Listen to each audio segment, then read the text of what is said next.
Are my tools and materials covered on the job site? This is presumably a contractor.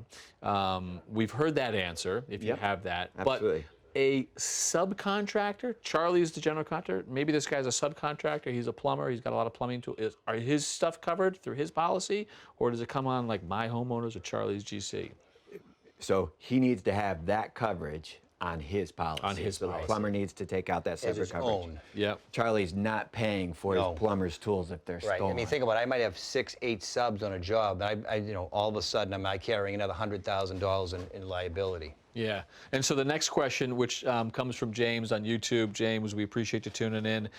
He goes on to say, hey, if my trailer gets broken into, are my tools covered? This is a theft situation, no difference, right? I mean, if that can be covered through the same process and all of that. Thanks for watching. This Old House has got a video for just about every home improvement project, so be sure to check out the others. And if you like what you see, click on the subscribe button to make sure that you get our newest videos right in your feed.